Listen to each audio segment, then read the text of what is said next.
Hello and good evening. Welcome to the Paso Robles City Council meeting for Tuesday, May the 4th. Mayor Steve Martin speaking. Before we get started, I'll read the following. In compliance with the state and the county shelter at home orders as allowed by the governor's executive order N-29-20, which allows for a deviation of teleconference rules required by the Ralph M. Brown Act, city council members will be held by teleconference. City council meetings will be held by teleconference only until further notice. Rather than attending in person, residents should call 805-865-7276 to provide public comment via phone. The phone line will open just prior to the start of the closed session meeting and again prior to the start of the regular meeting. Written public comments can be submitted via email to cityclerk@prcity.com prior to 12 noon on the day of the council meeting to be posted as an addendum to the agenda. If submitting written comments in advance of the meeting, please note the agenda item by number or name. City council meetings will be live streamed during the meeting, also available to play later on YouTube by accessing the following link, www.prcity.com/YouTube. With that, could we have a roll call, please? Councilmember Garcia. Here. Councilmember Gregory. Here. Councilmember Hammond. Here. Councilmember Strong. Here. Mayor Martin. And I am present. We are going to go into closed session. I'll ask the city attorney what items we'll be discussing in closed session, please. We have several items to discuss in closed session this evening. The first is a conference with real property negotiators pursuant to Government Code Section 54956.8. The property is the 625 Riverside Avenue property with the city's negotiators and negotiating parties as identified on the agenda. Under negotiation is price and terms of payment. The next is a conference with legal counsel regarding existing litigation pursuant to Government Code Section 54956.9D1. There are two cases. The first is State Farm General Insurance Company versus Martinelli Landscaping Construction, San Luis Obispo County Superior Court case number 21 CVP-46. And the second is California Capital Insurance Company versus City of Paso Robles et al. So San Luis Obispo County Superior Court case number 21 CVP-89. And then the next is a conference with real property negotiators pursuant to Government Code Section 54956.8 regarding the property at 1345 Park Street with the city's negotiators and negotiating parties identified on the agenda. Again, under negotiation is price and terms of payment. And finally, we have one more conference with real property negotiators pursuant to Government Code Section 54956.8. The property is the Pioneer Park property with the city's negotiators and negotiating parties identified on the agenda. And under negotiation, again, is price and terms of payment. Thank you. Do we have any public comment regarding closed session items? No, sir. Thank you. In that case, we will adjourn to closed session and we'll reconvene as that. Mayor Martin? Yes. Yes. I apologize to interrupt. Just before we adjourn to closed session, I believe we have one council member who is going to be recusing himself on one of the items. So I just want to make sure we note that before we adjourn to the closed session. Okay. Who's recusing? Councilmember Hammond Councilmember Hammond, are you on the line? Yes, I am. So that is further down the line, though, isn't it? Well, we're adjourning into closed session now on all of the items, including the 1345 Park Street. Okay, so you want me to recuse myself from all items? No, just because we only adjourn once for all of the items. We just need to note before we adjourn which item you will not be participating in the closed session. Right. Okay. Then I am going to be recusing myself for the property at 1345 Park, and because of my relationship with my son's company, I'm going to be recusing myself from that. And then you guys give me a call back when we're back online. Very good. Any other recusals for closed session items? I'll take that as a no. I believe that's all, Your Honor. Very good. So we will now recess to closed session, and we'll take that up in just a couple of moments.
Hello, good evening. Welcome to the regular meeting of the Paso Robles City Council for Tuesday, May the 4th. Mayor Steve Martin speaking.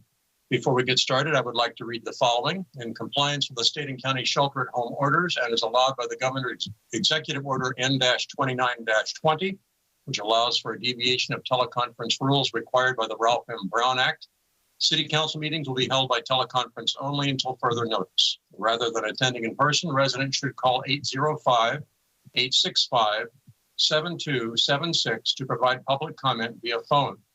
Phone line will be open just prior to the start of the closed session meeting, again prior to the start of the regular meeting. Written public comments can be submitted via email to cityclerk@prcity.com prior to 12 noon on the day of the council meeting to be posted as an addendum to the agenda. If submitting written comments in advance of the meeting, please note the agenda item by number or name.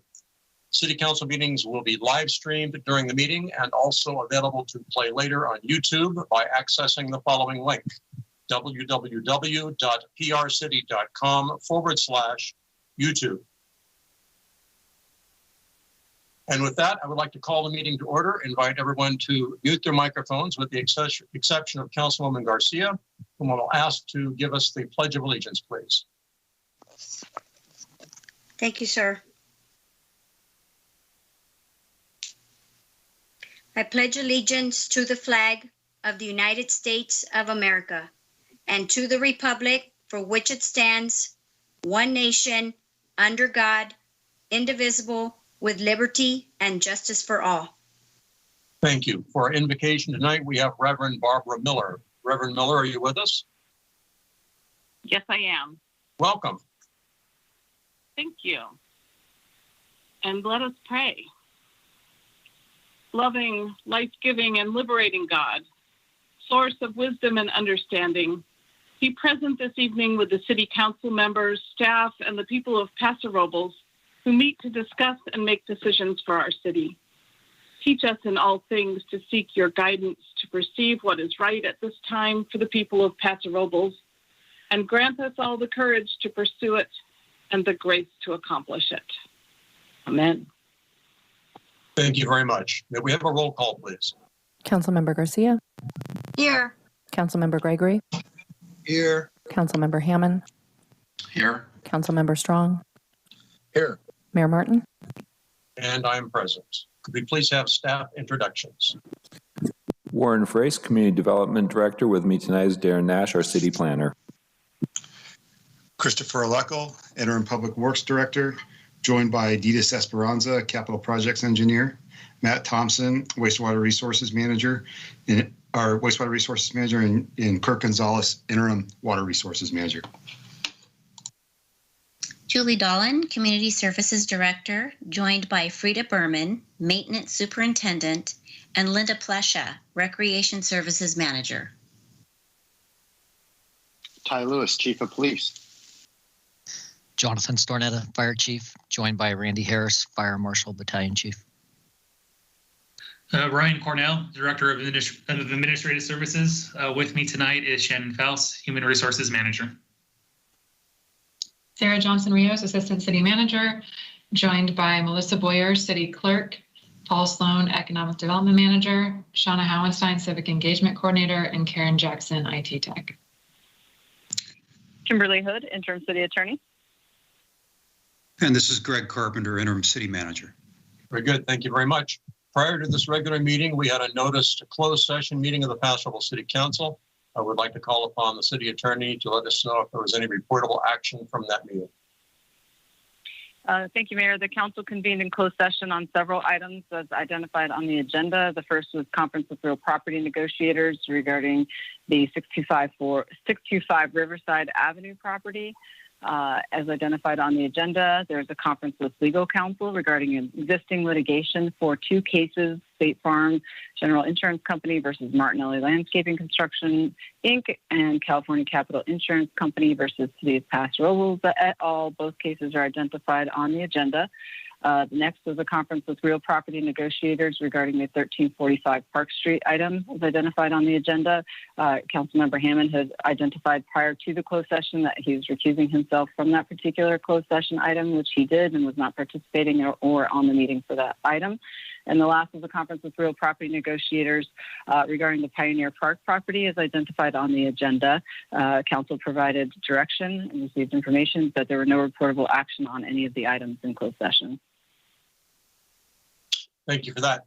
Moving on now to our evening's agenda, starting with presentations. Item number 1 is our COVID-19 community update. Mr. Harris and Ms. Johnson-Rios, please.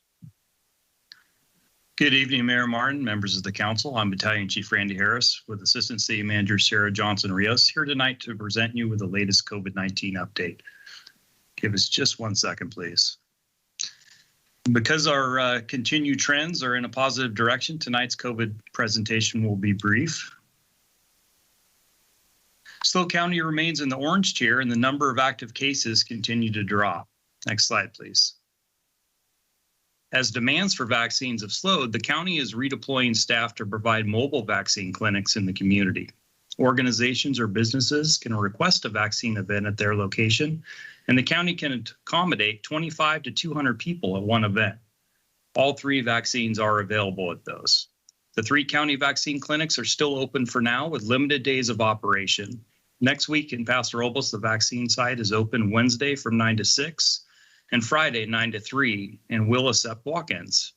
Local pharmacies are also offering the vaccine for free. Vaccines through the county clinics are always free. The county expects to decommission the 3 clinics this summer and keep the mobile operation as long as there is demand. Next slide, please. Until the pandemic has ended, testing is still important. If you have any symptoms or have been exposed to COVID-19, please get tested immediately. Next slide, please. COVID updates in the future will be presented by your Civic Engagement Coordinator, Shauna Howenstein, unless there's a significant public health change that warrants broader information or discussion. We will provide you with city service updates at your next meeting as those are still being developed. Sarah Johnson-Rios and I are available tonight for any questions. Thank you. Thank you, Sarah. Do you have anything to add before we go to council? I'll just thank Shauna Howenstein in advance for taking over these presentations and her role as PIO for COVID going forward. But we will always be available to answer any questions. Thank you. Thank you. This is a presentation item. No action is required of the council. I'll ask council members if they have any comments. Mr. Hammond? None, Mr. Mayor. Thank you. Thank you. And Mr. Strong? No comments. Ms. Garcia? No comments. Thank you. I just want to say thank you to the staff for the information. Very good. And thank you, Mr. Gregory. Randy, can you give us the numbers on current number of cases? I apologize. I don't have those available this evening. Okay. Well, that must be a good sign. That must be so low. Okay. That is, I will get those and send them by email to you. Thank you, sir. Battalion Chief Harris, I have that information pulled up. I can provide that. Go ahead, sir. As of today, we have 21,222 confirmed cases in the county. Most of those are recovered already. There are 121 active cases, and I'm scrolling down to get the Paso zip code area cases here from the county's website. We in Paso Robles are at total pandemic to date 4,150 cases. Okay. And new cases reported in the last week? Or? I don't have that data on my fingertips for the Paso zip code, but we've been seeing, let's see, a case rate, adjusted case rate of 4.9 cases per 100,000, which is definitely lower than what we've been reporting to you at recent meetings, and that is what keeps us in the orange tier category. Sarah, what level do we need to be at for the next tier down? We need to have less than a 2.0 case rate per 100,000, so we're still a fair ways from that. Thank you very much for that. Mm-hmm. Bye-bye. Thank you. We move on now to our next item, which is the proclamation for Older Americans Month. I understand we have Alexis with Senior Volunteer Services with us tonight to receive that. Alexis, are you with us? Yes, I am. So I'm going to read the proclamation and then turn the microphone over to you for any comments you might have, if that's all right. I would like that. Thank you. Okay, so let us begin. May 2021 Older Americans Month. Whereas the city of El Paso de Robles includes a growing number of older Americans who have built resilience and strength over their lives through successes and difficulties. And whereas the city of El Paso de Robles benefits when people of all ages, abilities, and backgrounds are included and encouraged to share their successes and stories of resilience. Whereas the city of El Paso de Robles recognizes our need to nurture ourselves, reinforce our strength, and continue to thrive in times of both joy and difficulty. And whereas the city of El Paso de Robles can foster communities of strength by creating opportunities to share stories and learn from each other, engaging older adults through education, recreation, and service, and encouraging people of all ages to celebrate connections and resilience. Now, therefore, be it resolved that I, Stephen W. Martin, by virtue of the authority vested in me as mayor of the city of Paso Robles, and speaking on behalf of all citizens and our city council, do hereby proclaim May 2021 to be Older Americans Month.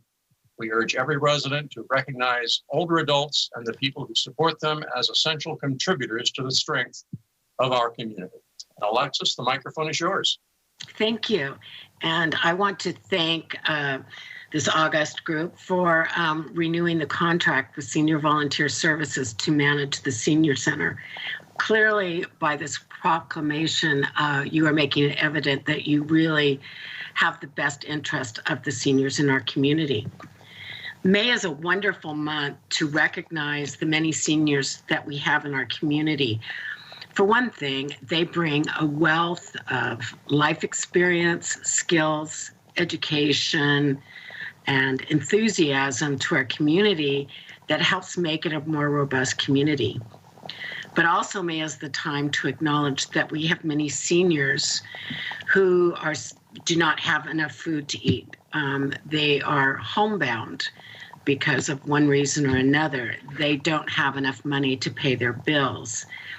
And I think by making this proclamation, you all really acknowledge both those groups in a very wonderful way.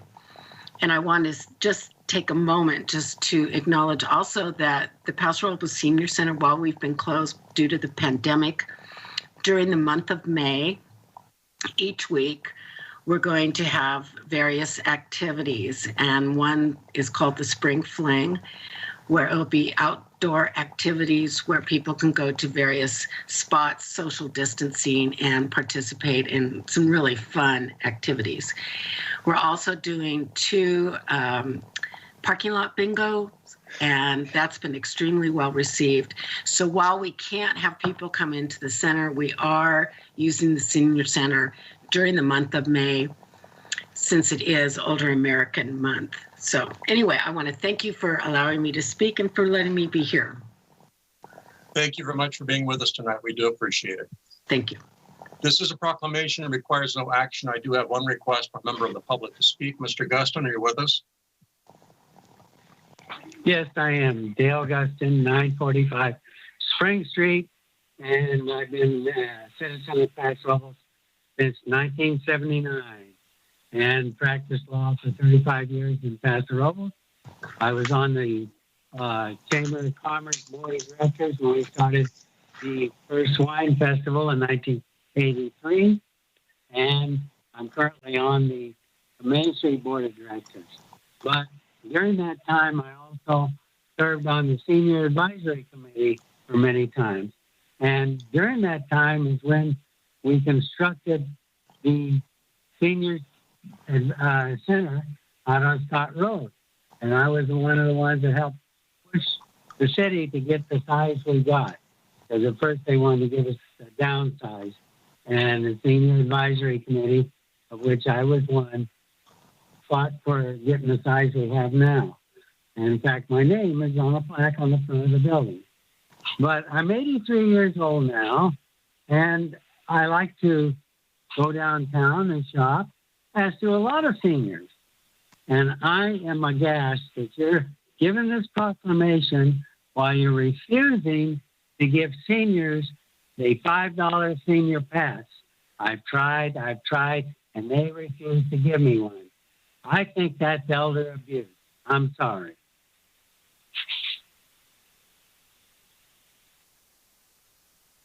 Anything else, Dale? Would it do any good? Well, you got a minute left if you want to keep going. No, it wouldn't do any good. You guys, you just rule this council with an iron fist and don't care about the seniors like you claim to. I'm sorry. Just because 300 people got passes so if they could come downtown, and now you don't want to honor anybody else that wants to get a pass to come downtown and not have to pay for the parking. Sorry. Goodbye. Very good. Thank you, sir. Okay, we move on now to general public comments. This is a time set aside in the agenda for people to ask questions or make brief comments about items or issues that do not appear on the agenda tonight. If you would like to speak to an agenda item tonight, there will be a separate time set aside for each agenda item. You can speak then. So the rules are as follows. You get 3 minutes to talk, and at the end of 3 minutes, there's a gentle tone, and I try to gently ring things in a little bit to make sure that everybody gets a chance to speak. We ask that you give your name and speak clearly so that people know who's talking, and we do invite your input. So with that, we will start off. We have a list of people who would like to make general public comments, starting off with Ted Ross, followed by Kay Mercer, and then Nora and Enrique Torres. So Mr. Ross, are you with us? I am. Welcome. Thank you. So my name is Ted Ross, and I'm calling to make a statement to the council regarding the parklets. I am a downtown business owner, and for downtown business owners, there haven't been a lot of silver linings around this big dark COVID cloud, but the parklets are exactly that, at least in my view. And it's they've been a tremendous example of the city turning a negative into a potentially long-lasting positive. If nothing else, we as a community owe ourselves the opportunity of fully exploring the pros and cons of parklets and likely benefit of long-term alfresco dining in the downtown area. I would just simply like to urge the City Council to meet and formally evaluate keeping the parklets. This matter seems worthy of some attention at the next City Council meeting. Thank you for the time. Thank you for calling. Next, we have Kay Mercer, followed by Nora and Enrique Torres, then Joe Benson. Kay, are you with us? Hello, my name is Kay Mercer, and I live on Center Hill Drive. And I was one of the persons evacuated during the 2020 river fire. So I'm coming before you today to talk about fire. Yesterday, there was another fire in the river. I've lost count of the number of fires that have occurred in the river in the past month. So I'm coming before you to ask a series of questions. Those questions, they may have been addressed. I've looked through your agendas and haven't seen much on fire recently. So that is the purpose of these questions. Perhaps they can be addressed in the future. So I'm wondering what is being done to eliminate fire, or at least substantially reduce it. I know that you have goats that you're putting in the river to pull down the weeds or to reduce the amount of vegetation. But yesterday's fire was from a campfire. It was from human habitation. So I guess I'm asked here really to find out what you're doing about removing the homeless from the river. Last year you had an encampment, and then I know of the situation with Hotel 6, but obviously that's not enough. Hotel 6 is not enough. We need other alternatives for people to be able to remove them from the river. So the next question I have is, will the city reopen the homeless encampment? We closed it for the winter, and it wasn't being heavily used. And yes, there's not a lot of shade. It would be tough to be there in the heat of the summer. But right now, it could be very useful. And then I guess the last question I have is, what is the status of the long-term permit with the Regional Water Quality Control Board? So I encourage the city to take steps to reduce and hopefully eliminate fire in the river. Last year I've lived here now for 23 years at this location and never saw anything like last year. And this year is definitely shaping up to be very similar to last year, if not worse. So I'm very curious as to what's being done And if you're not ready to respond now, hopefully you'll be able to provide the public with more information about what's being done to reduce fire in the river. Thank you. Thank you very much for calling. We will try to get some answers to your questions once public comment is closed. Next up, we have Nora and Enrique Torres, followed by Joe Benson and Carol McDonald. So Nora and Enrique, it is your turn. Hello, my name is Nora, and I'm here with my husband, Enrique Torres. We're the owners of Diablo Paso Wines. We have a tasting room located at 1220 Park Street in downtown Paso. We're also calling in favor of the parklets. Our business would not have survived the pandemic closings without the parklets. And still, customers are still wanting to sit outside. They feel safer. We think approximately 60% of our current customers prefer to sit outside. It also gives Paso an inviting feel. Locals and visitors are enjoying the expanded outside seating available to them. As business owners, we are willing to follow any safety protocols from the city to keep the parklets. We thank you very much for this opportunity to speak in favor of the parklet. Thank you. Thank you very much. Next, we have Joe Benson, followed by Carol McDonald, then Eric Jensen. Mr. Benson, are you with us?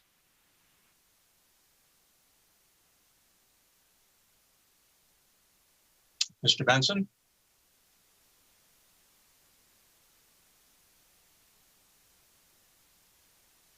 Mr. Benson?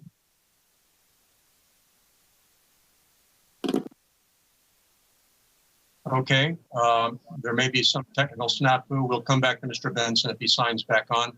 Carol McDonald, are you with us? I am. Can you hear me? We can. Welcome.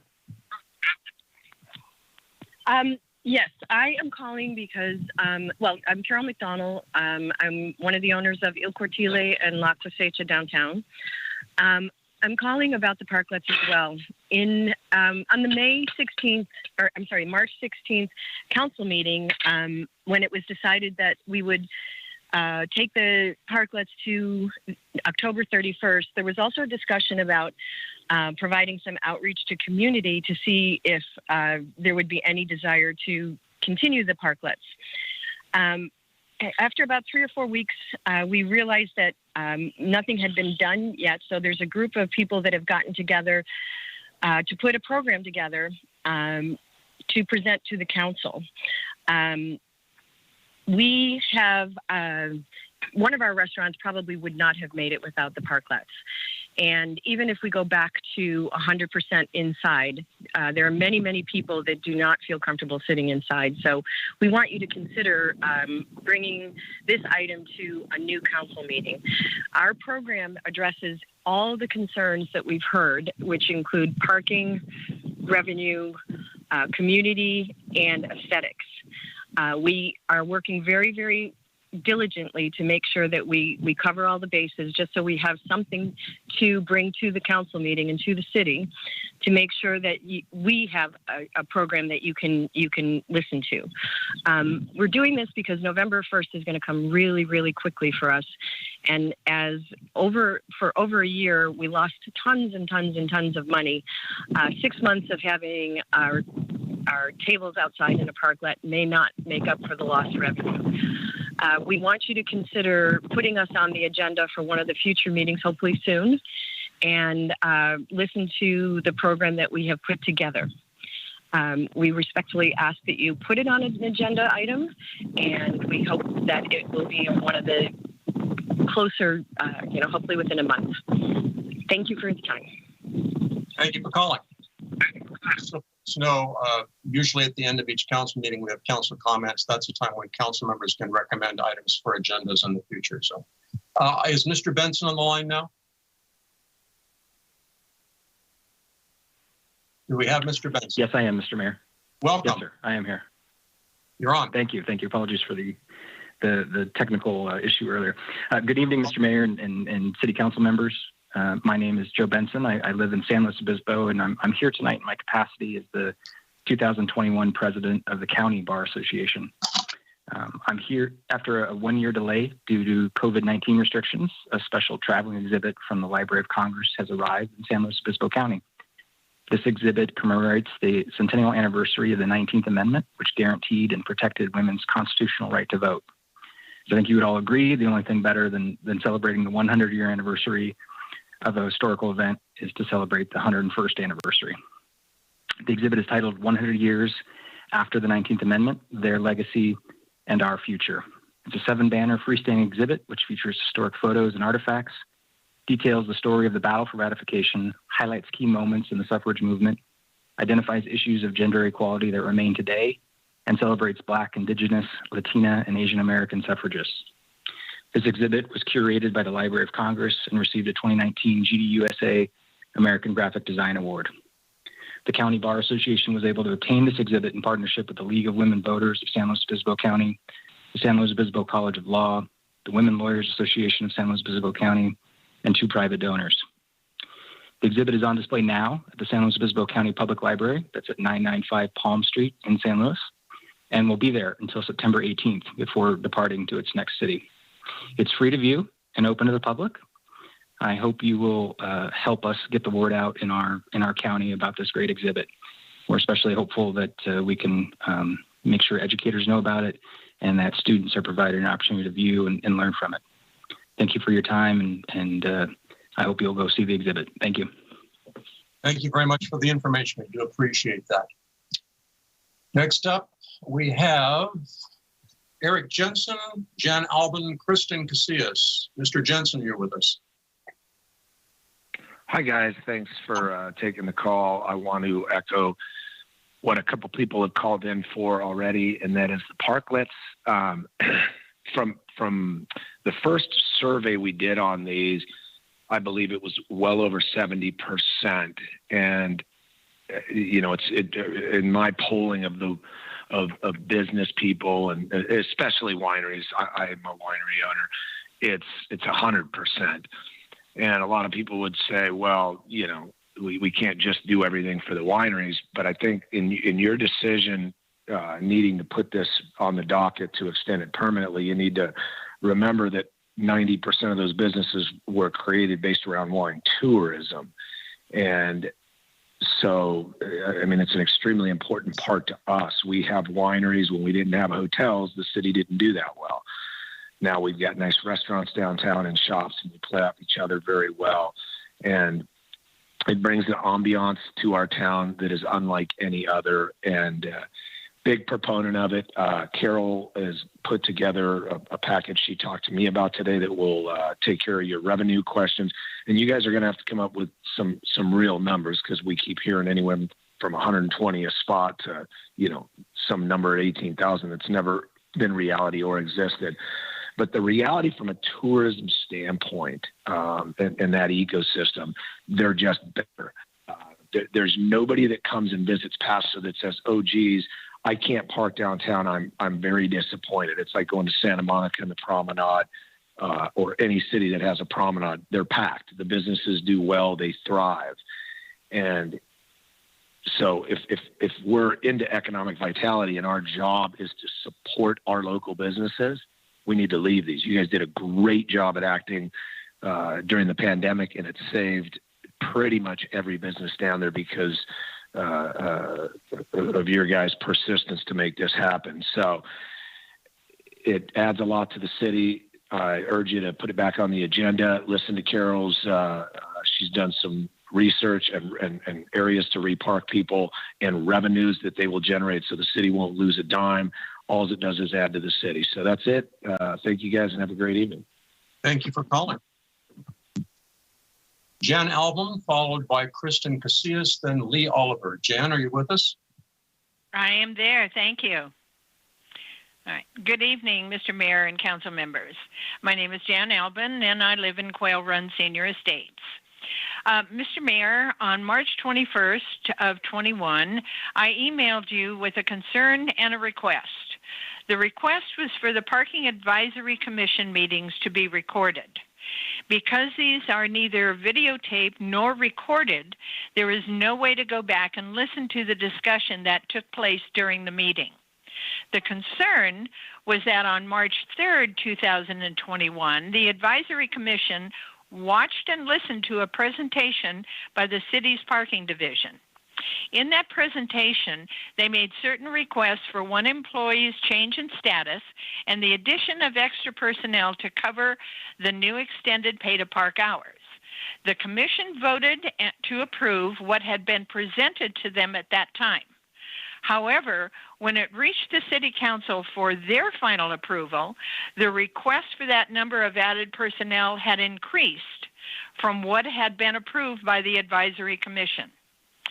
If there's a commission in place to oversee and approve what's presented to them, but the facts of what they approve is changed when it comes to you, then what is the purpose of this or any advisory commission if council cannot follow their direction due to inaccurate information? These committees are charged with the responsibility of making decisions that affect the citizens of this community. And if what they do means nothing, then it becomes nothing more than a pretense perpetrated on the public to make them feel good. These meetings should be recorded for the benefit of the community that cannot attend.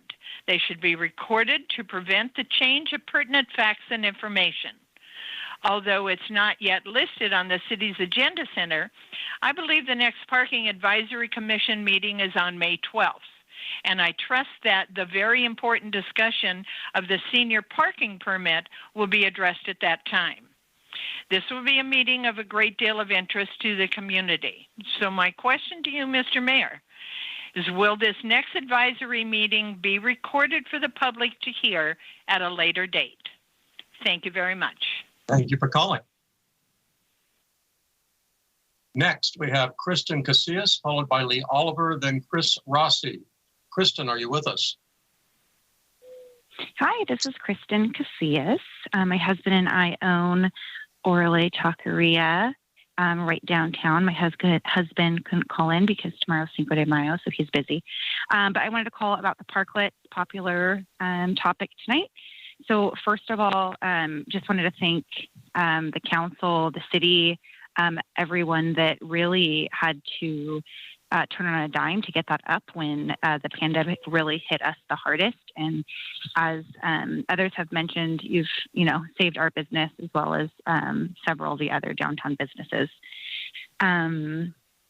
I think that one of the things that we quickly realized, especially last spring, last summer, as the weather was really nice, is not only did it save our business, but it really created a unique atmosphere for downtown. And we realized that there could be more to this. There could be a real opportunity to make it more permanent. As others have mentioned, yes, there's a cost associated. Yes, we'll have to figure out parking.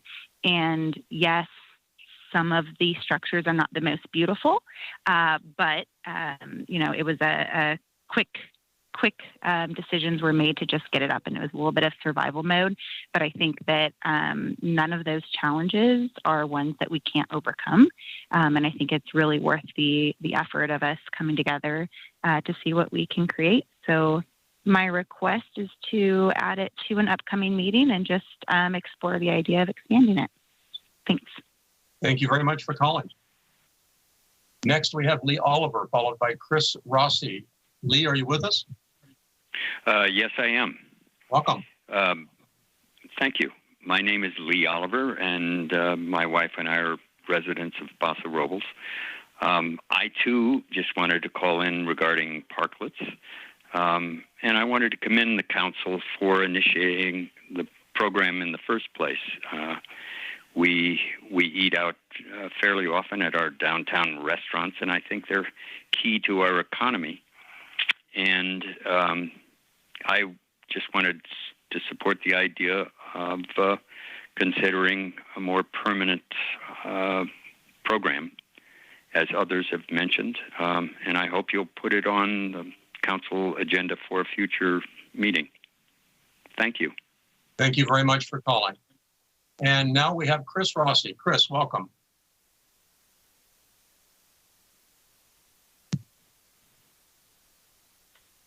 Chris, are you with us?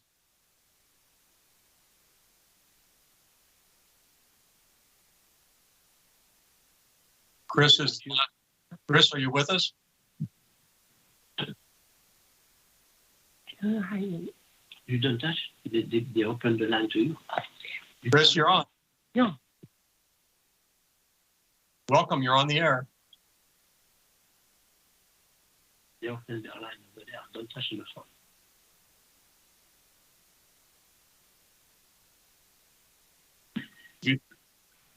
Are you ready to speak, Chris?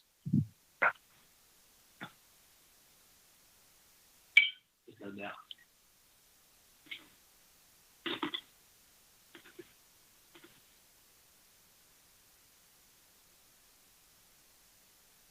Chris is.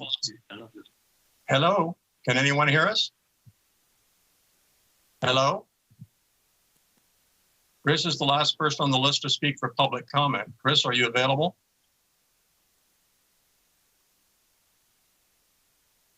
Yes, Sanjay. My name is Christina Eversang, and I was on the list number 10. It's your turn. You're on now. Thank you.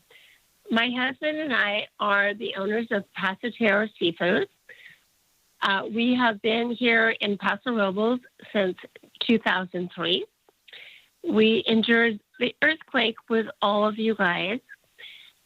So we have a business that has evolved through many different facelifts. We had a patisserie, we had lunch, we had different tasting rooms in our place. But for the last 9 years, we've been operating Paso Terra, our seafood restaurant. With all restaurants, you know, it's young and struggling, but over the years, we have done well, of course, until like everybody with the pandemic. So with everything being shut down, like all of us, we had to think and decide what we're going to do. I am calling about the parklets. The parklets, I think for all of us restaurants, have been just a godsend. We are so small, we're only 30 seats inside. So we have been able to extend our seating capacity to over double with the parklet. And everyone wants to eat outside. So this has been really great. And of course, this is addition to that is revenue to the city. And we've also conducted a survey through Main Street to all of our customers. So we really encourage the city council to really look at this and we are all ready to us together to uniform the look of our parklets and to pay whatever revenues we need to do. But I think it's a really wise thing for the city to think about and to do, and to create an environment that will be unique to Paso Robles wine country. So I encourage you guys to all can think about that. So thank you very much. Thank you very much for calling. It appears we have another caller who's been added on, Christina Haverstein. Christina, are you with us? That was just me. I'm sorry. It looked like a different name, and I didn't want to ignore anybody. So thank you very much for calling. We appreciate it. Okay. I have no one else waiting to make public comment, so I'm going to close the general public comment section of our meeting, and we'll move on now. I'll ask the city manager if there are any agenda items to be deferred for consideration tonight. No, Mr. Mayor. Thank you. Now we arrive at our consent calendar. Items on the consent calendar are considered routine. I'm sorry, before I do that, I want to answer some of the questions that were asked. Please excuse me. There were some questions asked. If we can possibly get answers from staff, I would appreciate it. First, fires in the riverbed. Chief, if you're with us, there were questions about what we're doing to eliminate fires, the impact of homeless on our efforts, the potential of reopening the homeless encampment, and the status of our permits with the water board to take equipment into the riverbed to clear flammables. Good evening, Mayor Martin, members of the council. I think I got all the questions as well. So let me start off with an update. So to date this year, we've had 40 fires in the riverbed. That's compared to 2020 when we had 129 and also 129 in 2019.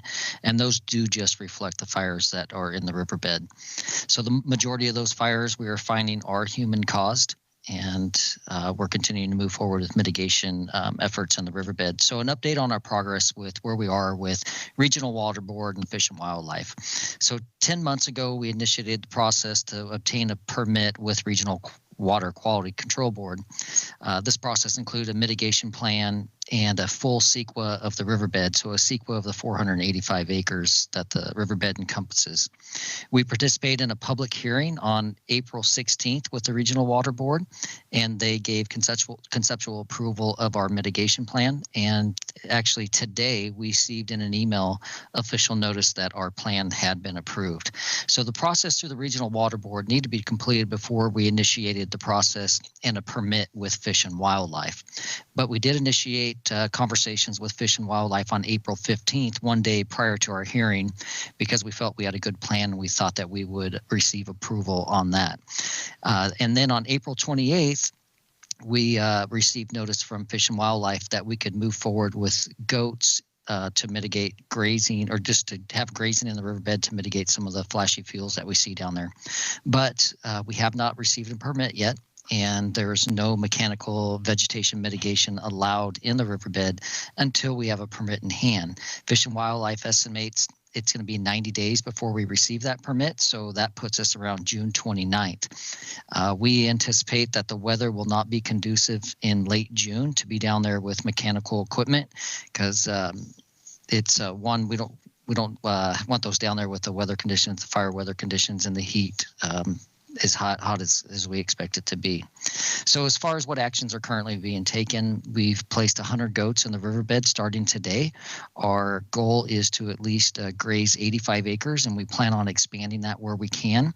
The cost of that's about $45,000, and that's being paid for by grant funding through the Fire Safe Council.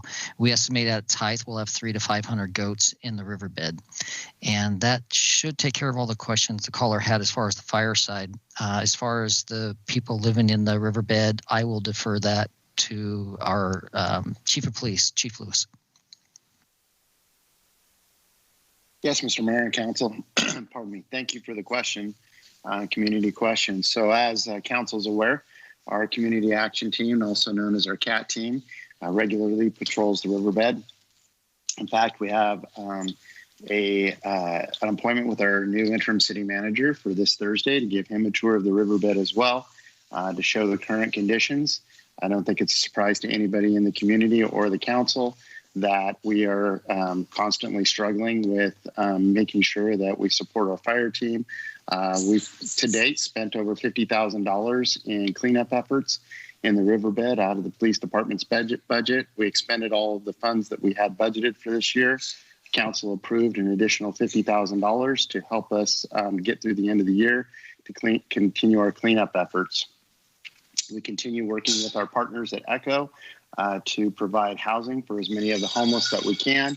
However, there are limited beds, and we're not always able to target everybody within the riverbed solely, as there are many people in need of housing within our community.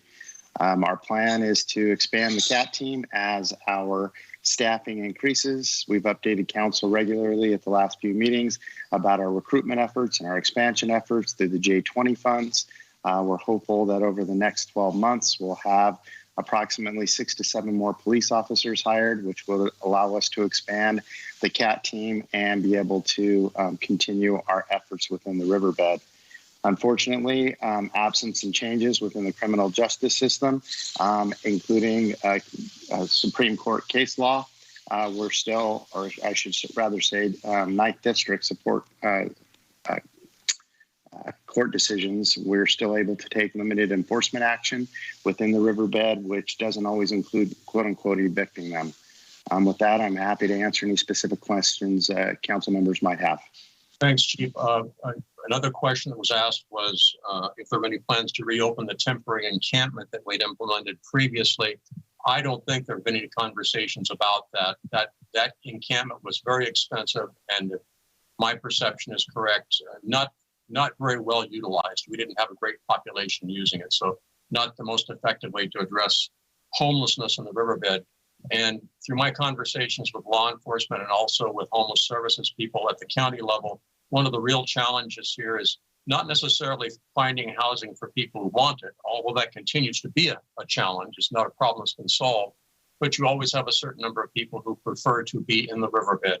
And that means it's a manpower management problem of trying to patrol and secure the riverbed and make sure that they are urged to leave regularly. And then the expectation is that they're probably going to return and have to be urged to leave again. Do I have that accurately, Chief? You are correct, Mr. Mayor. Everything that you stated is absolutely accurate. We continue to struggle in learning how to manage this as best we can. So your statements are on point. Very good. Thank you. Other questions tonight include Mr. Mayor? Yes. Yes, quickly. Could we have our city attorney explain the legal aspects of that question? Kimberly, you want to speak to the legal restrictions on the city as far as relocating homeless from the riverbed? Sure. I can briefly respond that the restrictions that the police chief pointed out were related to the Ninth Circuit's decision for the city of Boise and the limitations with enforcing that. There are also due process obligations that apply when you're moving people out and moving stuff out of the riverbed. So that's why it is not always an easy or it's a complicated process to do that. So we need to make sure with various options, whether it's citations, that you have somewhere they can go. Where is that? So we did amend the ordinance as well to try to allow greater enforcement, so that would give more flexibility to enforcement in the riverbed. So those are all things that are coming into play now. Thank you. There was also a question regarding the recording of parking advisory committee meetings. I did get that email from Jen Album, as she referenced. I immediately asked that the meetings be recorded. I don't know if that's been accomplished yet, but there was a question about a change in personnel numbers from the recommendations of the committee as it arrived at City Council. I followed up on that. My understanding is that the change was did not affect the total FTEs, the total number of hours being dedicated to this project, just distributed to different people. Is that correct? I can jump in here, Your Honor. Yes, we often go to the advisory board to be able, or the advisory committee, to reveal our plans regarding staffing. A lot of that, as you might recall, was laid out in a parking action plan that we originally brought to council, depending on where we are in the steps of controlling parking and ensuring that we have available spots. And you are correct in your assessment with regard to how many bodies that we needed for enforcement purposes. Very good. Thank you. I think those are the only questions that I had copied down, unless staff heard something that I didn't. Yeah, Mr. Mayor, this is Greg. Yes. Just a quick question for council feedback. The minutes of the meeting are the official record of the meeting and the decisions that were made. Other than the Planning Commission and City Council meetings, we traditionally have not recorded meetings. And if council wishes to do so, we'd want some direction. Do you want us to do it just for this one case? Do you want us to start doing it for all the boards and commissions? It does involve, obviously, having staff there, having devices there, creating these recordings and then posting them to the website. So I think staff would appreciate some direction on where you want us to go with this request. Thank you. This is not an agendized item, so we're not going to get into discussing that tonight, but certainly there are some budgetary ramifications to expanding the number of these meetings being recorded. The offsetting benefit may exist, but it's something that we probably should have a conversation about later. And I certainly back the interim city manager's actions as far as maintaining the policy we have in place right now. So, okay, let's move along to our consent calendar. Items on the consent calendar are considered routine, not requiring separate discussion. However, if discussion is wanted by a member of the council or public, that item may be removed from the consent calendar and considered separately. Council members and members of the public may offer comments or ask questions of clarification without removing an item from the calendar. Individual items are approved by the vote that approves the consent calendar unless an item is pulled for separate consideration. Items pulled from consent will be heard at the end of the meeting. That being said, I will go around to our council members now, ask if there are questions, comments on our consent calendar, or if they would like to have any item removed for separate discussion, starting with Councilman Hammond. No questions, Mr. Mayor. I'm good. Thank you. Thank you. Councilman Strong? Well, I do have one question on item number 5, and that is, this is a 2-week report approximately, and I'm wondering why our expenditure of money in that 2 weeks was so high as compared with the average 2 weeks. Is there something exceptional there that we went over $1 million in 2 weeks? Mr. Cornell?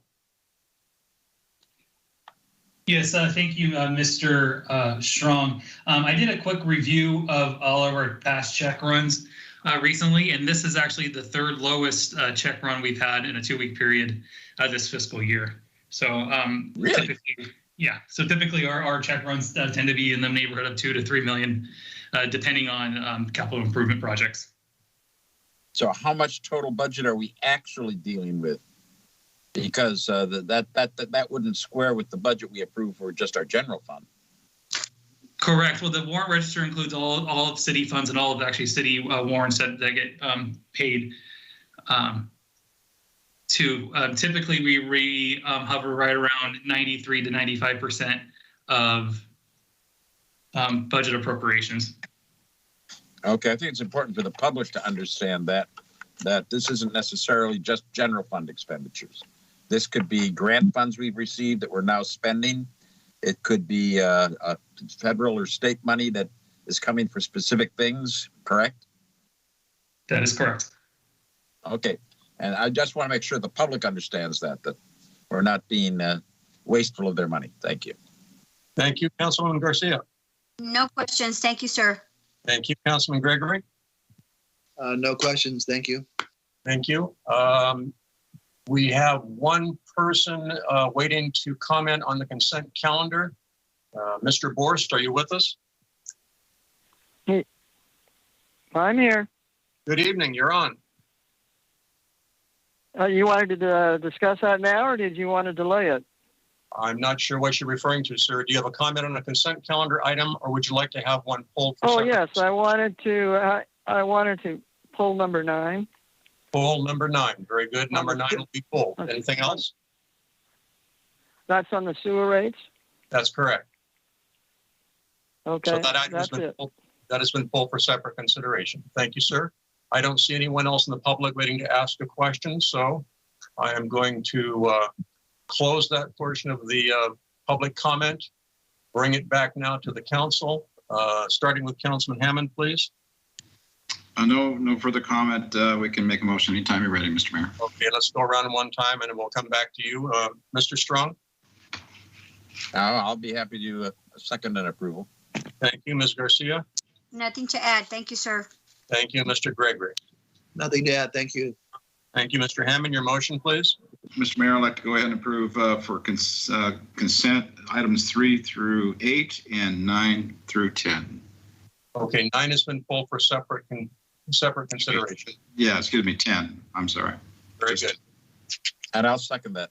We have a motion by Councilman Hammond, second by Councilman Strong. If there's no further discussion on the motion, roll call vote, please.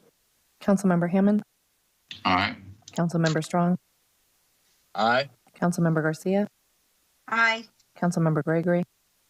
Aye. Mayor Martin. Aye. Motion passes 5-0. I would like to ask our city manager, Mr. Carpenter, if you'd please read a list of the items that were contained in the consent calendar so people listening in tonight who haven't had the opportunity to take a look at the city's website and get the details behind these items have an idea of the business that's been transacted for them. Yes, sir. Item 3 is the approval of the city council meeting minutes from the meeting of April 20th that extended into the 21st.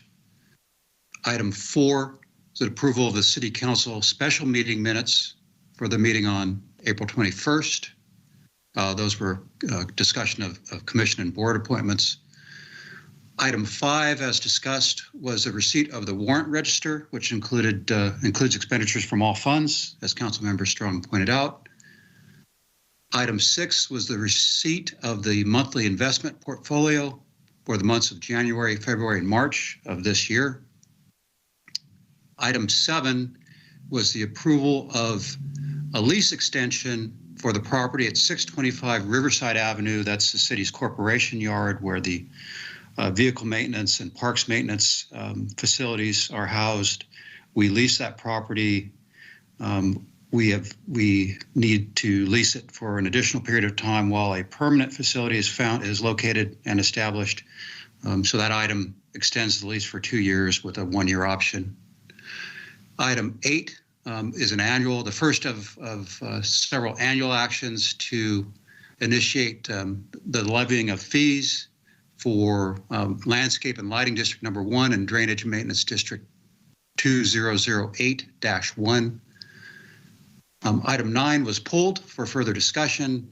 And finally, item 10 is the approval of a professional services agreement with David Tossig and Associates for special tax consulting services to form a community facilities district in association with the proposed housing development at the Olson South Chandler specific plan. This is a specialist who's being brought in to establish those districts and to help the city and the developer through that process. His contract will be reimbursed by the developer of that property. And that completes the consent calendar, other than the item that will be discussed later in the meeting. Very good. Thank you for that. We move on now to public hearings. Item number 11 is approval of Calpers retirement contract amendment for Tier 1 miscellaneous POA employees and Tier 1 and Tier 2 police and fire safety members. Staff report, please.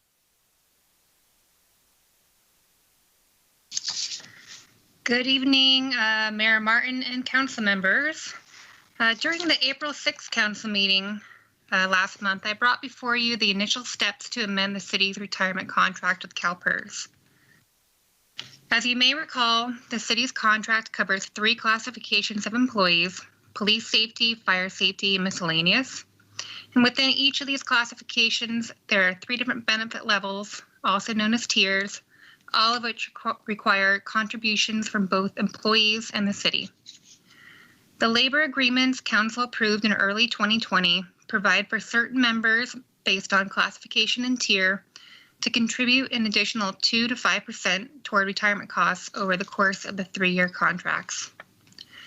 This additional contribution, known as cost sharing, is a portion of the employer contribution and is permissible under Government Code Section 20516. The first phase of cost sharing called out in the labor agreements was completed in July 2020. Currently, employees in every classification, tier, and labor group cost share 2 to 8%. The second phase of cost sharing, which is the amendment currently in process, provides for Tier 1 and Tier 2 police and fire safety members and Tier 1 miscellaneous POA members to contribute an additional 2% effective June 27th, 2021. On April 6th, Council approved Resolution 21038, and the introduction and first reading of the ordinance by title only occurred. Tonight, we look to complete the final steps in the amendment process, which is adoption of the ordinance. This will authorize the mayor to execute the amendment to the Calpers retirement contract. The amendment will be effective 30 days later on June 3rd, and affected employees will begin paying an additional 2% starting June 27th.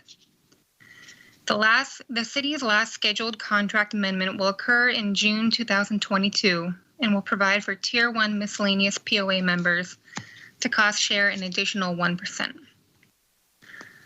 One goal during recent contract negotiations with the city's labor groups last year was for all members within a group to pay the same amount toward retirement, regardless of what tier they were in.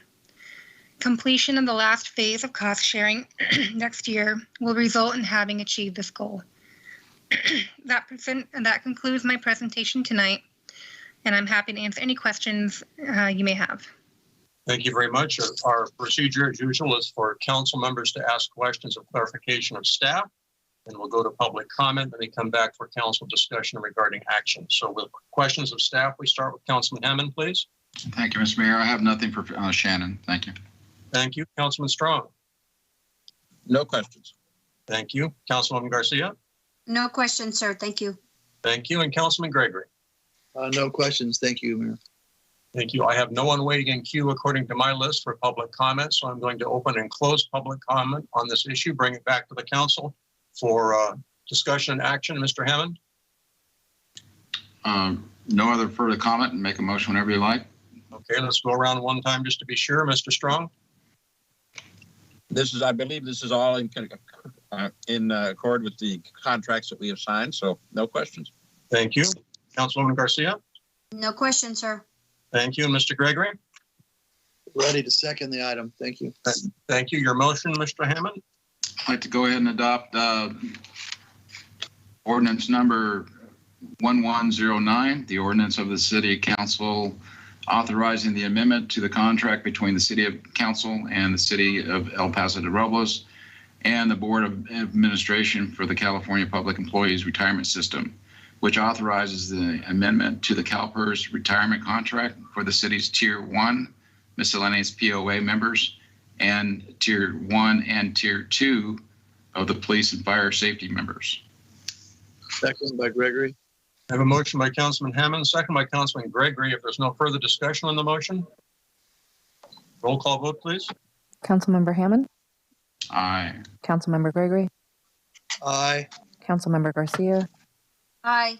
Councilmember Strong, Aye. Mayor Martin. Aye, motion passes 5-0. Thank you. Item number 12, Enterprise Funds Budget Development for Fiscal Year 2021-2022. Mr. Cornett.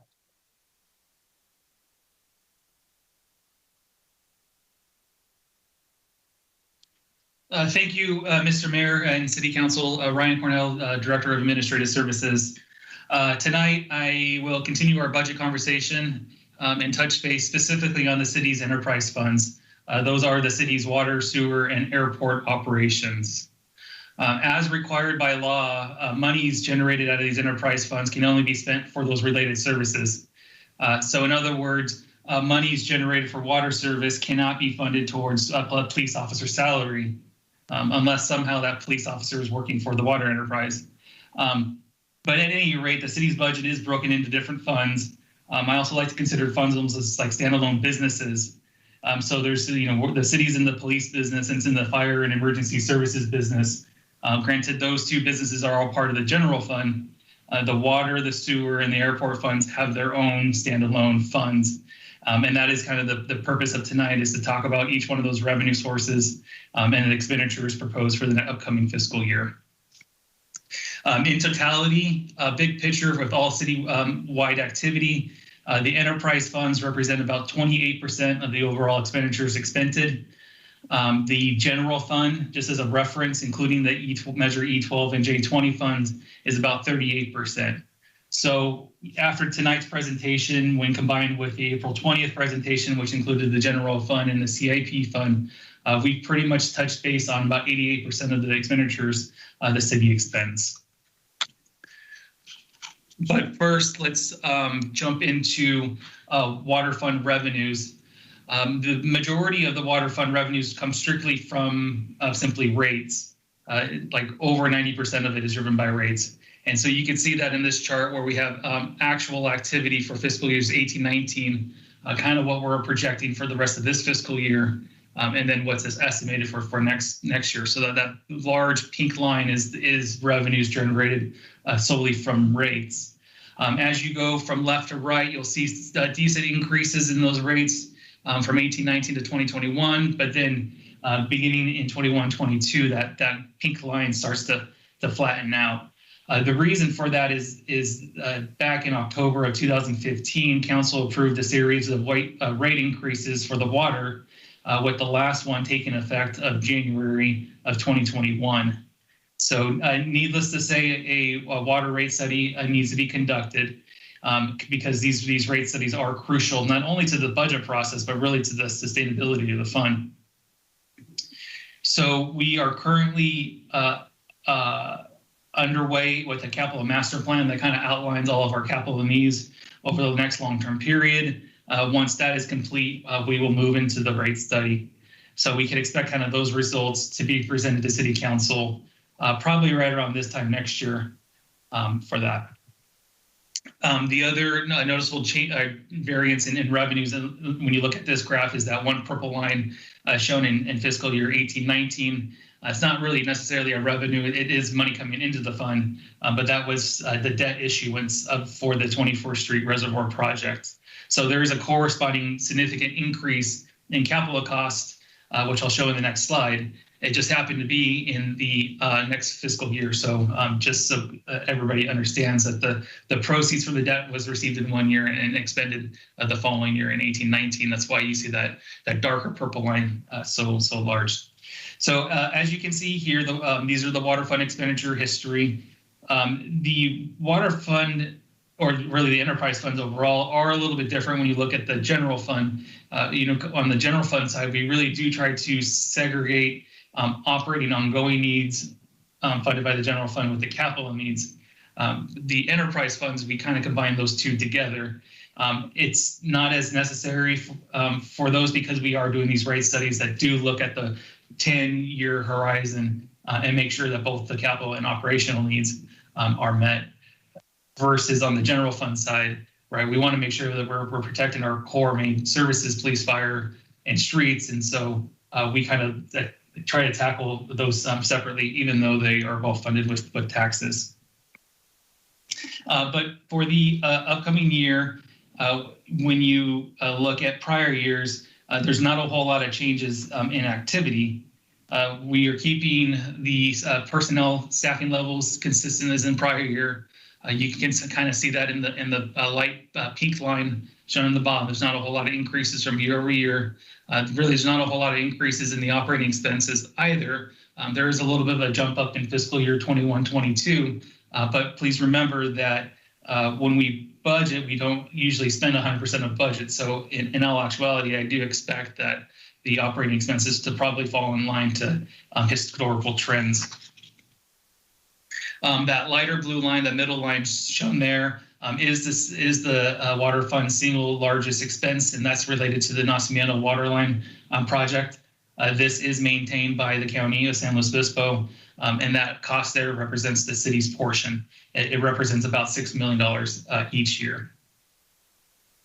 And then lastly, the capital projects, and you kind of see there's a lot of validity there. Ups and downs, and so for the next fiscal year, there is a little bit less. We have only 5 projects identified that total just under $2 million. Those project descriptions are shown on page 3 of your staff report. They include the requoting of the second tank at Golden Hill Road, off of Golden Hill Road. The first tank was taken offline this year. And so now that that's close to being completed, we'll refill up that tank and drain out the other tank and recoat that for some preventative maintenance there. Along those same lines, the access road leading up to those reservoirs needs to be repaved. And then outside of that, it's just the typical annual repair and maintenance of water lines and wells. One other item of note right there in the middle is that Riverside Avenue utility crossing. This one is kind of unique where we kind of need to rerun some water and sewer lines. And having discussions with our interim water resources manager just today, this project looks like it needs to be constructed sooner than later. So we are likely to come to council before the adoption for approval of this remedy.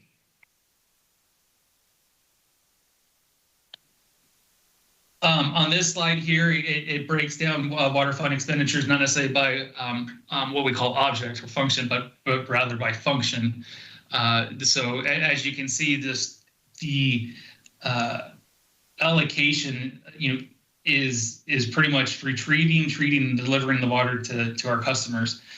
Just that action alone takes about 80%. And then really the other 12% goes to replacing that system, making sure that we continue to deliver water to our customers. Another item of note too, and I mentioned this earlier, the Nacimiento water line represents about a third, a little more than a third of the overall expenditures out of the water fund.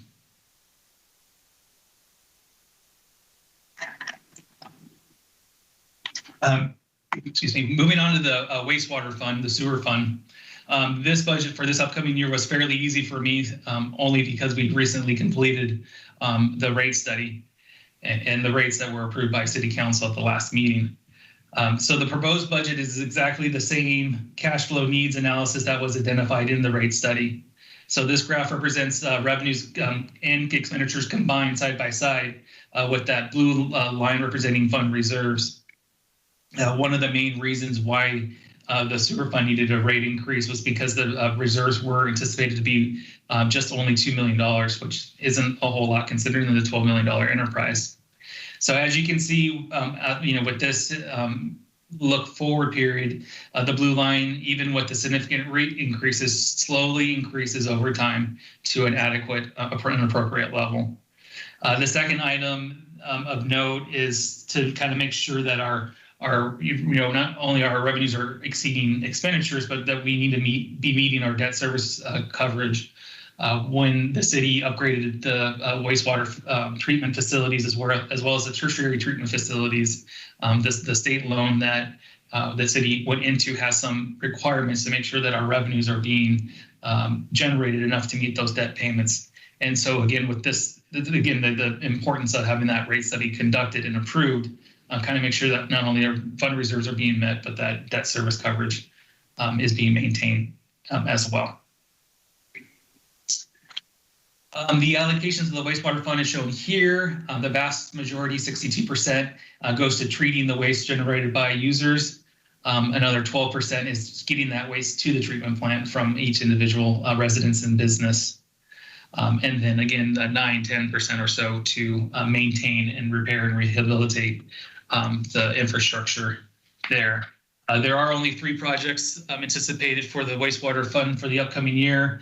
Includes replacing some discharge piping from several lift stations throughout the city. We have an annual sewer line replacement program here. We do tend to piggyback on water and wastewater replacement lines with the street repavement projects so that we're not cutting into a newly repaved street. And then lastly, you'll see there the belt filter press parts kind of need to be replaced. And this is a 15-year-old system. And by replacing this part, we can extend the useful life on that piece of equipment. But just overall, just on the water and sewer funds, now that the sewer rates have, been, depending on council's action later tonight, been adjusted, the fund should start making positive strides. The water fund is going to be going through a rate study next year. I mentioned that already.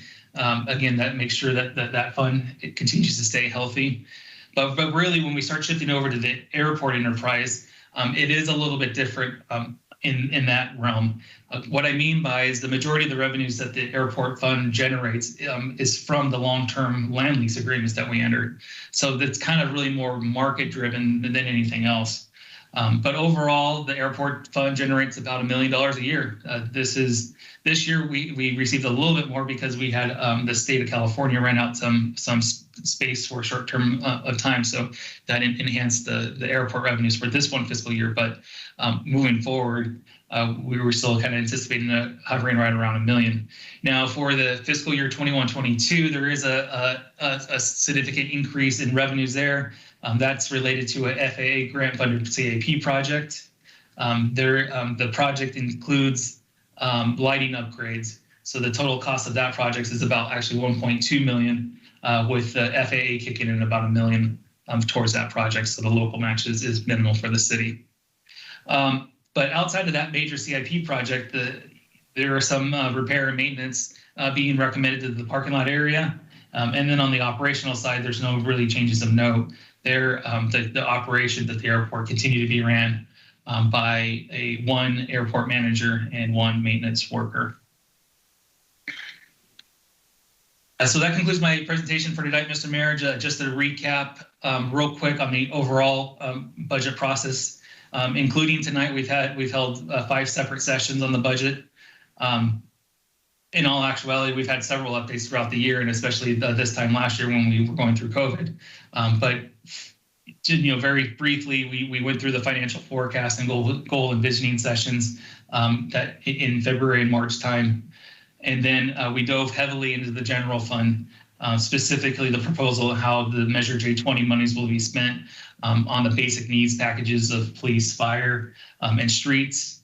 We talked about our funding challenges on the horizon when it comes to some of our major infrastructure projects. And then, and lastly, we dove into some kind of ongoing and one-time enhancements to the general fund. So really, I encourage the community or city council, if that, for a refresh on that report, or if they just missed the report, please go back to the city's YouTube feed, listen to that presentation. There was a lot of information provided in that report. And then lastly, today we heard the proposed budget for the enterprise fund. So really the next steps on budget is to kind of take city council's direction and develop that official budget report to be presented and hopefully adopted on June 5th. With that being said, tonight's recommendation is to receive and file this report and provide any direction. Thank you, Mr. Mayor, and happy to answer any questions. Thank you for that. Let's go to council staff. Councilman Hammond. None, Mr. Mayor. Thank you. Thank you, and Councilman Strong. Yes, yeah, I do have a question. That relates back to the earthquake. And in our earthquake, we, of course, had that huge sulfur spring up in the parking lot. And we had to take that water and take it down to the river, but we had to put it through some kind of a leach field before it entered the river because of the dirtiness of the water. How many funds does it take to do that job? Is that all in just is it sewer fund? Is it wastewater fund? Is it a combination thereof? Councilmember Strong, I don't have that answer for you. I don't know if Interim Public Works Director Christopher Leckel has any insight to help on that. Can you clarify your question? Are you asking about the kind of ongoing operations? Yeah, it's an operational question, but yes. It would have to be budgeted out of these various budgets. It is wastewater, but it might be, some of it might be going through sewer. I don't know where the leach field falls in that category, et cetera. So there's kind of a reverse leach field in the City Hall parking lot that collects that spring water and conveys it via gravity to the city's water yard, the lower portion of the city's water yard, where there is then a percolation field just adjacent to the river. And it does not require ongoing maintenance. It just takes care of itself. We'll inspect it every now and then, but there's no ongoing costs associated with that facility being operational. At some point, we'll have to upgrade some manholes or whatever, but as of right now, the system's still in good operating condition. All right, because we don't dare let that fail, or we're going to be polluting the river, and we're going to get fined again, right? That's correct. Yeah, no, it's functioning properly. Yes, we have guys down in and around that location where it perks every day, so we'll know, immediately if there's any issues. Good. Okay. Thank you. Sure.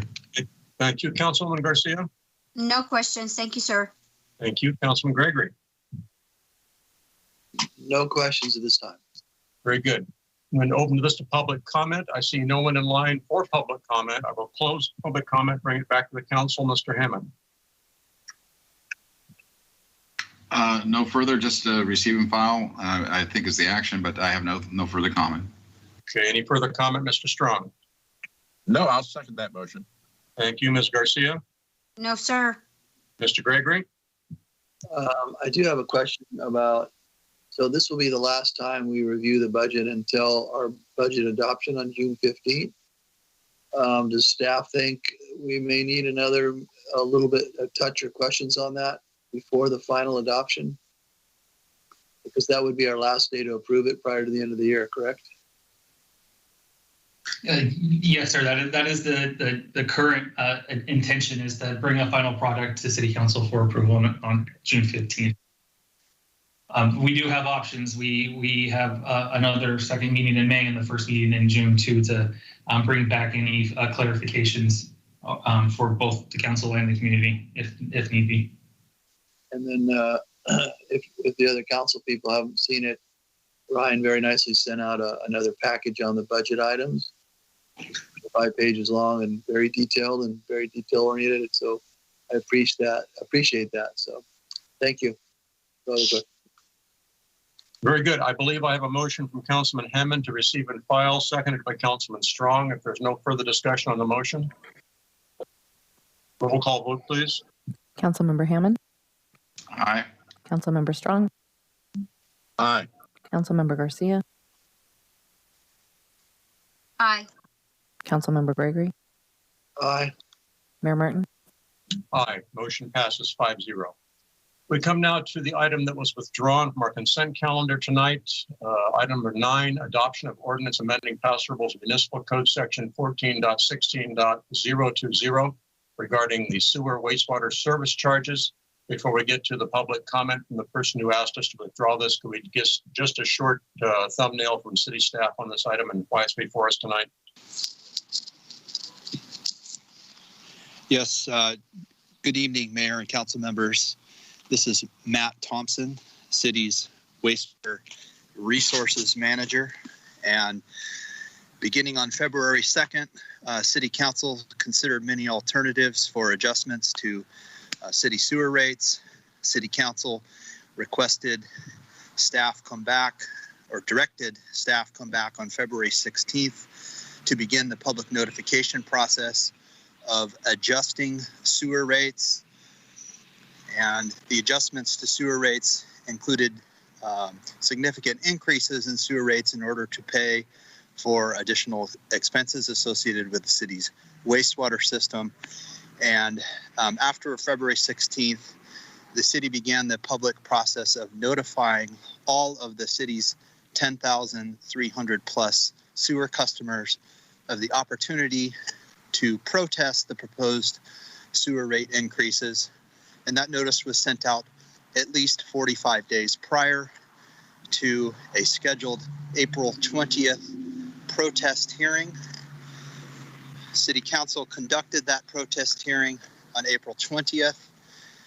There was not a majority of affected sewer rate customers objecting to the proposed increases. So City Council proceeded with adoption of both a resolution and introduced for first reading an ordinance to implement the new sewer rates.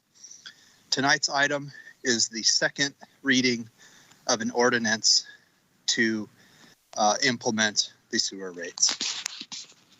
That's all for me. Before we get to public comment, we'll have questions of staff. Council questions, please, Mr. Hammond. None for Matt. Thank you, sir. Thank you, Mr. Strong. No, sir, none. Ms. Garcia. No, sir. And Mr. Gregory. No for me. Thank you. Thank you very much. We go to public comment now. Our caller is John Boris. John, are you with us? I'm here. Are you? Can you hear me? We can hear you, and we are on your item, and you're up, sir. Okay. Thank you. Thank you for your service, council people. I appreciate it. As you may recall, last April 20th, I submitted a written public comment.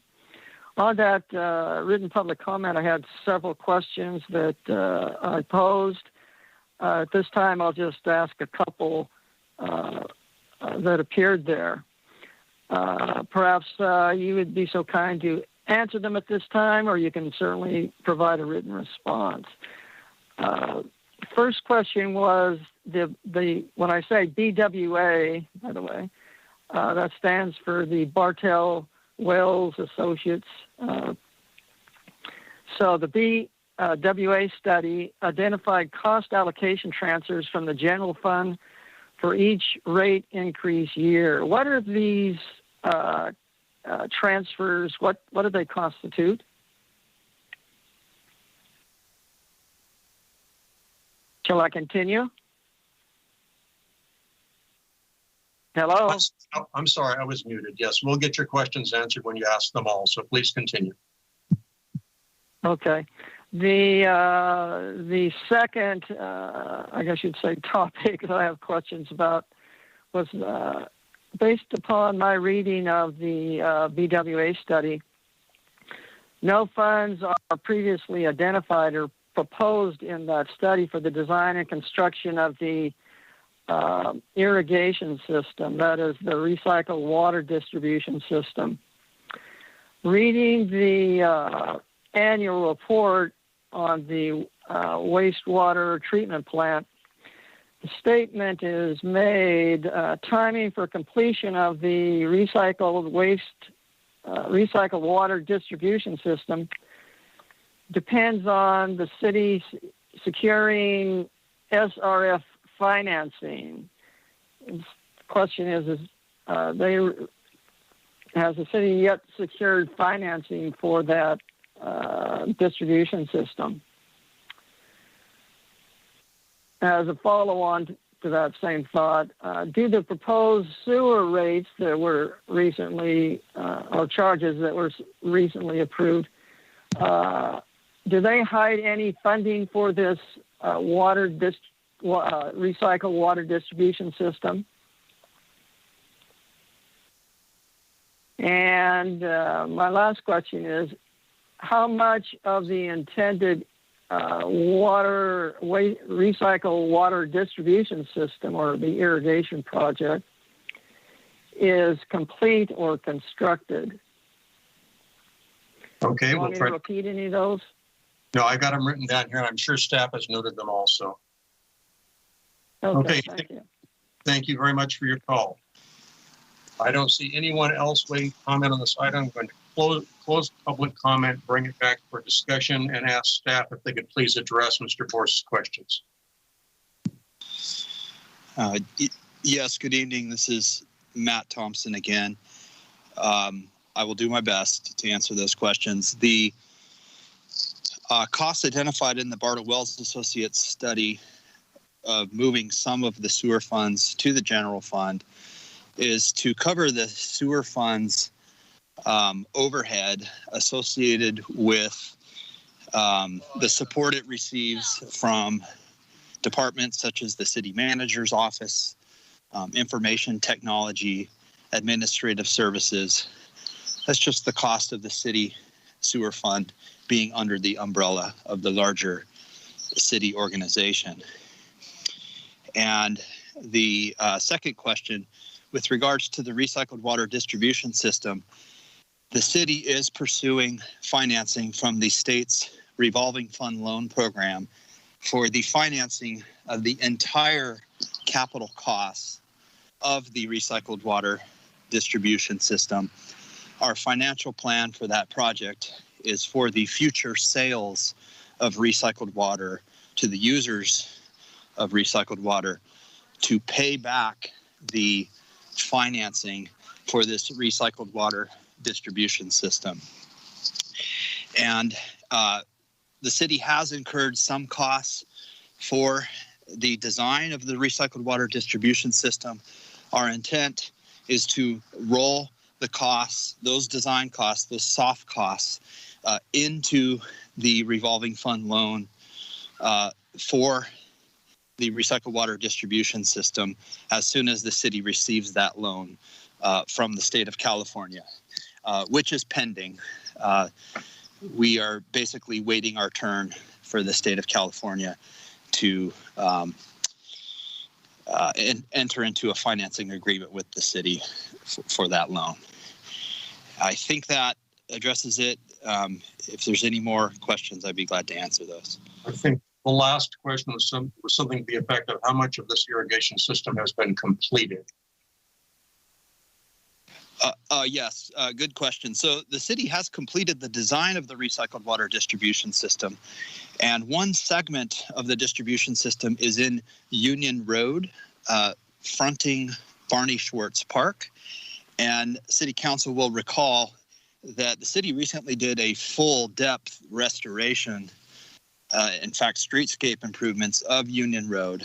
And so the prudent thing for the city to do was to front the cost of the recycled water distribution system in that segment of Union Road, so that when we build the larger recycled water distribution system, we don't have to dig up that roadway. So I believe that section of pipeline was valued at about $1 million. And much like the design costs, our intent is to roll the that portion of the construction costs into the larger SRF loan after we receive the financing. Very good, thank you. So let's go back to the council now. Our action before us is to go ahead and approve the second reading of this ordinance. You've heard public comment. Any further council discussion, starting with Councilman Hammond? None, Mr. Mayor. I'd like one of the other councilmen to make a motion if you like. Very good. Councilman Strong? Well, I'm not going to make the motion yet, but I do have that additional question for Matt.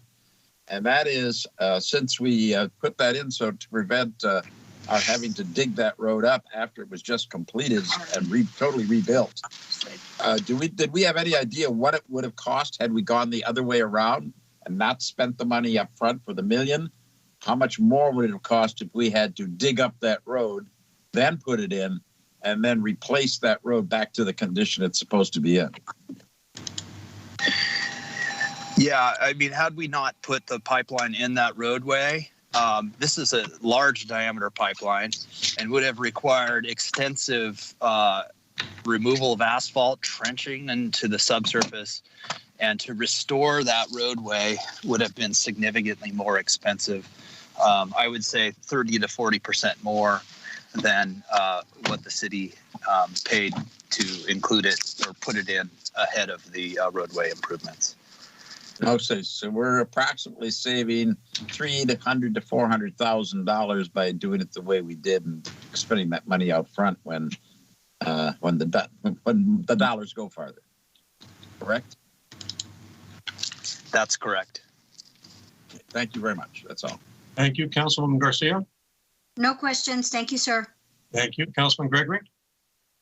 Yeah, Matt, just a quick question. So the in that funding process of borrowing from the state, it'll repay that $1 million we expended on that pipeline?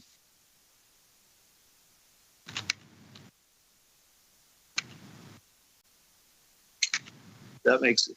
Matt, did you hear that?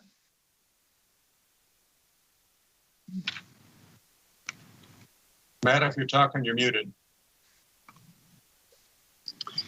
I apologize, Councilman Gregory. I had a technical problem there. Could you please repeat your question? Sure.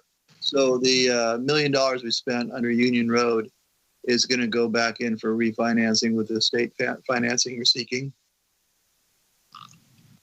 That's correct. We're going to roll those costs into the SRF loan. Okay, great. Thank you.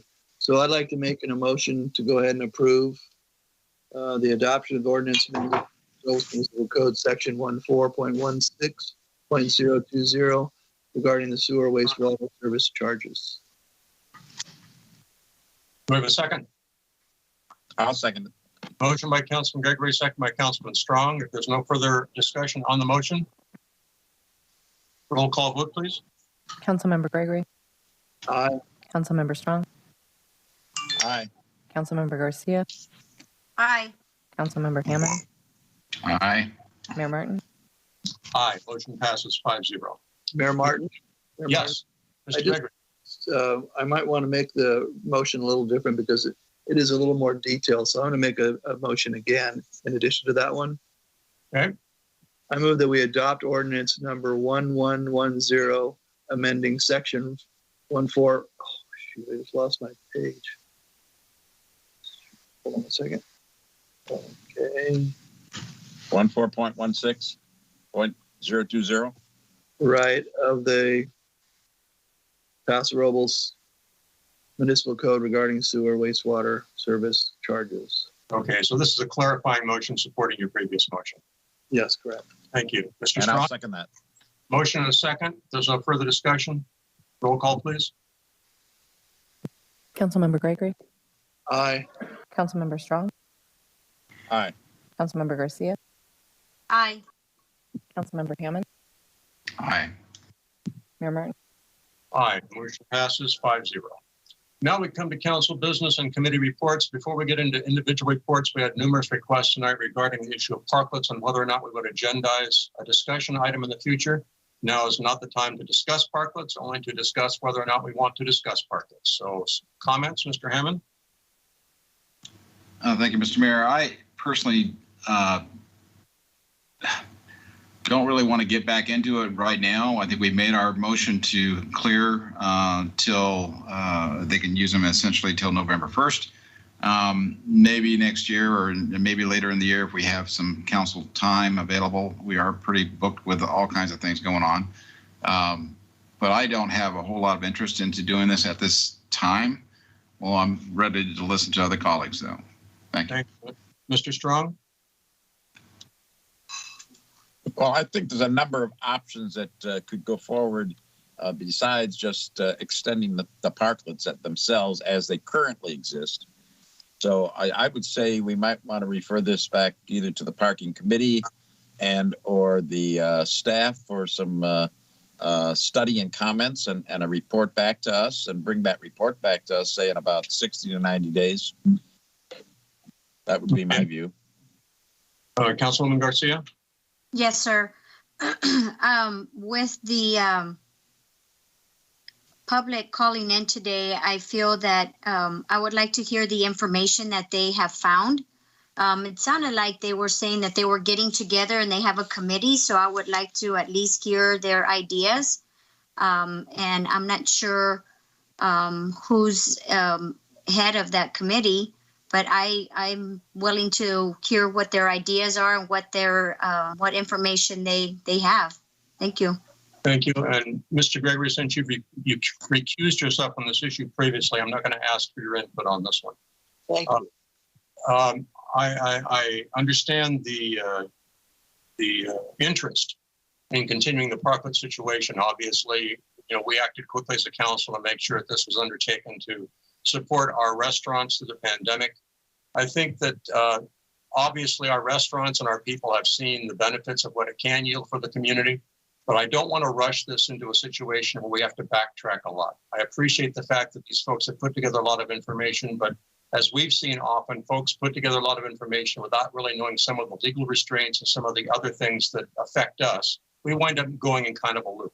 So I would encourage that we return this to the parking committee. We also invite them to speak with staff about fleshing out and making sure that all this stuff holds water before it comes forward and it comes back to the council.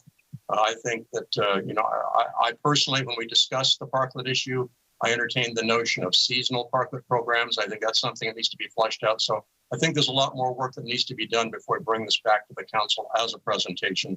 I would recommend that we not bring it back for at least 90 days. Mr. Hammond.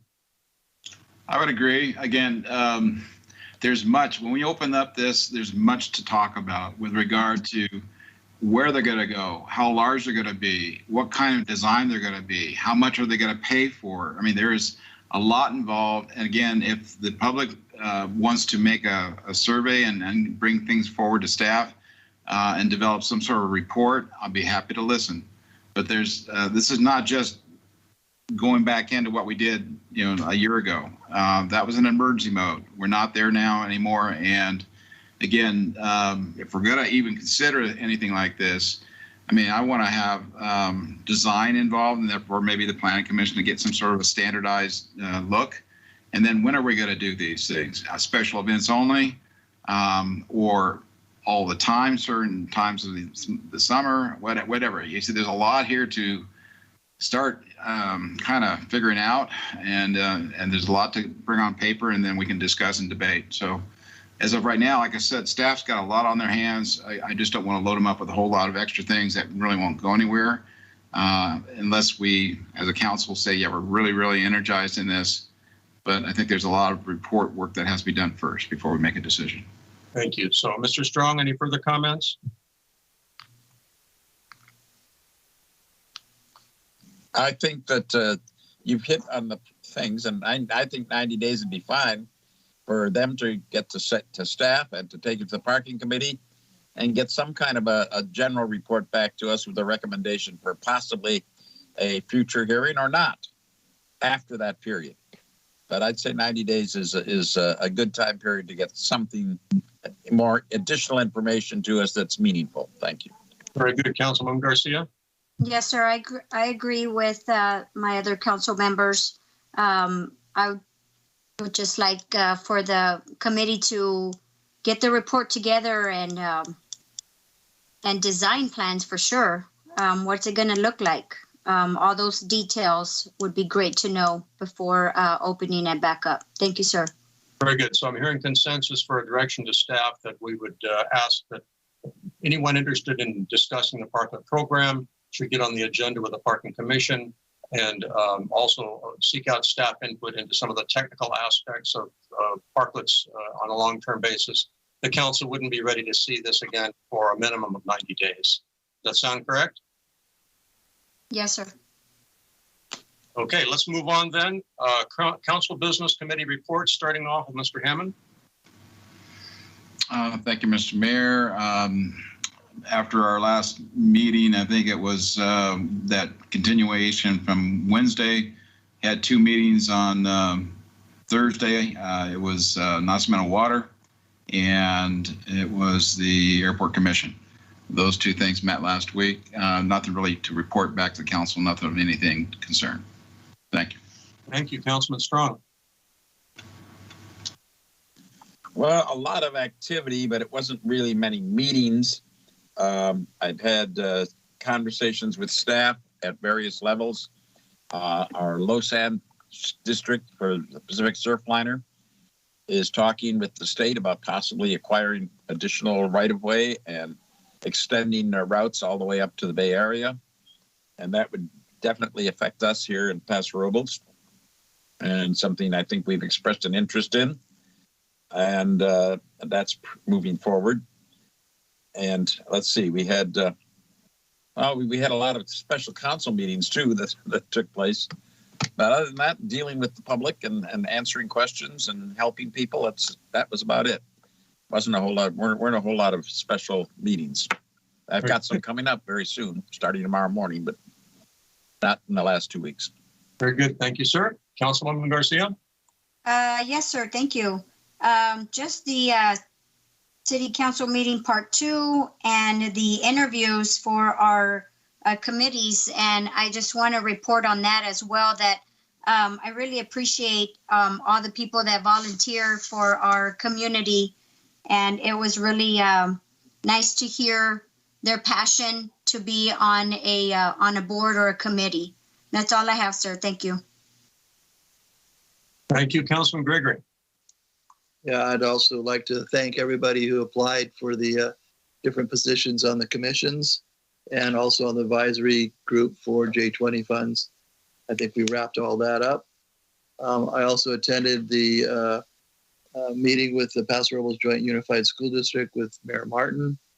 And that's about all I have to report. Thank you. Thank you. For myself, I've had several meetings with our Channel Counties Division, League of California Cities people, first to review new marketing materials for Cal Cities, and then secondly, as my first experience as the chairman of the board of directors for our Channel Counties Division, we are planning for a real-time conference later this year, sometime in September. If all goes well, we'll actually have a physical meet face-to-face conference for the first time in some time. We're laying plans for activities that would include our Channel Counties Division cities at that time. I was on an extended Zoom call with federal and state officials regarding the potential for relocating immigrant children to Camp Roberts. People have probably heard reports to that effect. I urge that they coordinate with local medical services and other agencies to make sure that if that indeed happens, the impacts on our community would be minimal. They assured me that they would stay in contact with me and with our staff and make sure that if that plan actually is carried out, it will operate smoothly. As Councilman Gregory said, we had a meeting with Paso Robles Joint Use and School District. We're going to increase the number of people attending that meeting so we can get back to previous levels of engagement we had pre-pandemic when we had regular physical meetings. We want to make sure that we have representatives not only from the school district and from the city, but also from Cuesta College and other agencies that are concerned with the impacts of education in our area. I attended a Zoom meeting with several county officials and local officials regarding behavioral services. These are the services that are currently placed on the shoulders of our law enforcement and our medical facilities for people who are having mental problems. As you probably know, we have a very limited capacity for dealing with those problems in the county right now. We're discussing potential alternatives to deal with that more effectively, both on a city level and on a county level. It's just in the infancy stages right now, but hopefully we'll have something interesting to report soon. I was invited out to the Equine Research Center near Nacimiento, where I got to make friends with a very nice horse, and I appreciated that. I toured the cannabis facility in Morro Bay to get an idea how retail sales were working in that community. And today I was a guest on KPRL's Sound Off program. And that's the extent of my activities over the last couple of weeks. Ask the interim city manager, do we have any further items for the council to deal with tonight? No, Mr. Mayor. Thank you. Upcoming events. Senior Citizen Advisory Commission meeting will be Monday, May 10th at 1:30 p.m. Planning Commission Tuesday, May 11th, 6:30 p.m. Downtown Parking Advisory Commission meeting Wednesday, May the 12th, 9 a.m. Library Board meeting Thursday, May the 13th, 9 a.m. And the City Council regular meeting will be Tuesday, May the 18th at 6:30 p.m. The deadline for submitting items for the regular meeting on Tuesday, May the 18th is Wednesday, May the 5th, 2021. And if there's no further business for the council, I would entertain a motion to adjourn. So moved, Gregory. Second, Strong. Motion by Councilman Gregory, second by Councilman Strong to adjourn. All those in favor signify by saying aye. Aye. Those opposed? We are adjourned. Thank you all for your hard work. Thank you to the community for being involved, and we will see you next time. So long. So long.